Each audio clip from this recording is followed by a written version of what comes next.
کہ تم نے مجھے بھوکا رکھا۔ ٹھیک ہے ماں جی، اگر آپ کی یہی اچھا ہے تو میں جاتی ہوں انار لینے۔ پھر بہو چڑیا اپنے گھر سے نکلتی ہے۔ راستے میں اسے ہریالی طوطی ملتی ہے۔ چڑیا چڑیا، اس دشا میں نہ جاؤ، وہاں تو بوڑھی چیل تمہیں دیکھتے ہی کھا جائے گی۔ ہریالی، کیا کروں، میری ساس ہر سمے مجھ سے وہ کام کرواتی ہے جو بہت مشکل ہوں، کبھی بارش میں دانا اور کبھی کچھ۔ اب تم ہی بتاؤ، اگر میری ساس انار نہ بھی کھائے گی تو کیا ہو جائے گا، مگر ضد کر رہی ہے کہ انار ہی کھاؤں گی۔ رانو چڑیا پھر سے اڑتی ہے اور پہاڑوں پر پہنچ جاتی ہے۔ پچھلی بارش سے بوڑھی چیل کا گھونسلہ ٹوٹ گیا تھا اور وہ تیز دھوپ میں اپنے گھونسلے کو ٹھیک کر رہی تھی۔ وہ ایک تنکا لا کر رکھتی تو پہلے والا گر جاتا، کیونکہ اب اس عمر میں اس سے کام نہیں ہو پا رہا تھا۔ رانو چڑیا دور بیٹھی یہ سب دیکھ رہی تھی۔ وہ فیصلہ کرتی ہے کہ وہ بوڑھی چیل کے پاس جائے گی۔ بہو چڑیا اڑتی ہے اور بوڑھی چیل کے پاس جاتی ہے۔ بوڑھی چیل ماں جی، یہ کام آپ سے نہیں ہوگا، میں آپ کی مدد کرتی ہوں۔ تم چڑیا میرے اتنے قریب، تمہیں ڈر نہیں لگا؟ لگا تھا، اس لیے تو میں تھوڑی دور بیٹھ کر آپ کو دیکھ رہی تھی، مگر مجھ سے رہا نہیں گیا۔ آپ کب سے گھونسلہ بنانے کی کوشش کر رہی ہو؟ ایسا کہتے ہوئے چڑیا گرے ہوئے تنکے زمین سے اٹھاتی ہے اور انہیں گھونسلے میں رکھتی ہے۔ مجھے تھوڑا سوکھا گھاس لانا ہوگا جس سے میں ان تنکوں کو باندھ سکوں۔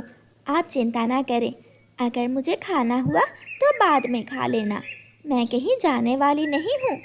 چیل حیرانی سے چڑیا کو دیکھ رہی تھی اور اس کی باتیں سن رہی تھی، کیونکہ آج پہلی بار کوئی دوسرا پکشی اس سے بات کر رہا تھا۔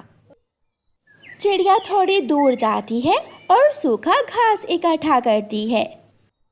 چڑیا واپس آتی ہے اور چیل کے گھونسلے کو سوکھے گھاس سے اچھی طرح باندھ دیتی ہے۔ لو، کام مکمل ہوا۔ بوڑھی چیل ماں جی، ایک بار گھونسلے میں بیٹھ کر دیکھیں۔ پھر چیل گھونسلے میں بیٹھ جاتی ہے۔ یہ تو بہت آرام دہ ہے، پہلے تو میری کمر پر تنکے ہی چبھتے رہتے تھے۔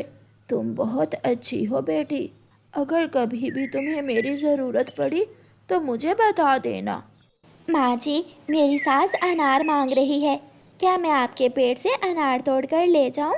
ایک نہیں بلکہ یہ لو ٹوکری، تم جتنے چاہو انار توڑ کر لے جا سکتی ہو۔ کاش میری ساس بھی آپ جیسی اچھی ہوتی۔ اگر تم کہو تو میں کھا جاؤں تیری ساس کو، نہ رہے گی ساس اور نہ بجے گی بانسری۔ نہیں نہیں چیل ماں جی، وہ جیسی بھی ہے میرے پتی کی ماں ہے، اس لیے میری بھی ماں ہوئی۔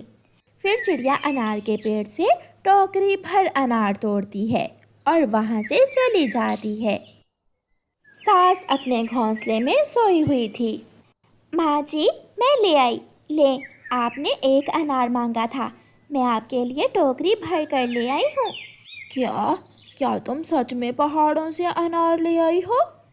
انار ہی نہیں لائی، میں تو بوڑھی چیل سے دوستی بھی کر کے آئی ہوں۔ بہو رانی، تم سب کر سکتی ہو، تم کسی سے بھی دوستی کر سکتی ہو، مجھے معاف کر دو، ایک میں نے ہی تم سے دوستی نہیں کی۔ لو، میں بھی کرتی ہوں، کیا تم میری دوست بنو گی؟ پہلے مجھے اپنے ہاتھوں سے دال چاول بنا کر کھلائیے، پھر کروں گی میں آپ سے دوستی۔ پھر وہ دونوں ساس بہو ایک دوسرے کو گلے سے لگا لیتی ہیں۔ ماں باپ کی زندگی کی سبھی خوشیاں اپنی سنتان سے ہی ہوتی ہیں۔ ماں ساری رات جا کر اپنے بچوں کو پالتی ہے، وہیں ایک باپ گرم دھوپ میں کام کرتا ہے۔ ایک بات تو ہے، ایک ماں اپنی ساری زندگی اپنے بچوں پر قربان کر سکتی ہے، مگر باپ بھول سکتا ہے۔ وہ نئی خوشیوں کی تلاش میں پرانی خوشیوں کو چھوٹا سمجھ سکتا ہے۔ ایسا میں نے دیکھا ہے، شاید آپ نے